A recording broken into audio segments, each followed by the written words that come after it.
আসসালামু আলাইকুম এভরিওয়ান, দেখতে পাচ্ছেন আমাদের কাছে আইফোন 13 প্রো, যেটা আমাদের বিগত ভিডিওতে দেওয়া ছিল। আইফোন 13 প্রো এটা এত রেসপন্স আসছে, কমেন্ট আসছে যে ভাই আর বিস্তারিত ডিটেলসে ভিডিও দেন। সো ডিটেলসে ভিডিও দেওয়ার জন্য এই ভিডিওটা মেক করা। তো দেখতে পাচ্ছেন খুবই চমৎকার চমৎকার কন্ডিশন আছে, ফুল ফ্রেশ। সো এ দেখেন আমাদের 3 টুলসে আমি দেখাচ্ছি এটা আপনাকে। এটা হলো কানাডা ভেরিয়েন্ট 128 জিবি ডিভাইস। এই যে 128 জিবি দেখতে পাচ্ছেন। ব্যাটারি হেলথ এখানে আছে আপনার 93%।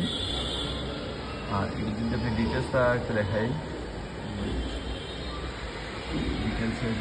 ডিটেলসে আপনার সব কিছু নর্মাল এবং অথেন্টিকেশন। হ্যাঁ, তো এখনও রেটিং 100% আছে। তো এটা হচ্ছে আমাদের ডিভাইসটা iPhone 13 pro Canada variant 128 GB, একদম নতুনের মতো কন্ডিশন আছে। তো যারা যারা ডিভাইসটা নিতে চাচ্ছেন আমাদের সাথে যোগাযোগ করতে পারেন অথবা আমাদের শপ ভিজিট করতে পারেন। আর এটা আমাদের আস্কিং প্রাইস দেওয়া আছে আপনার হলো 61,500 টাকা। তো এই যে ডিভাইসটা আমাদের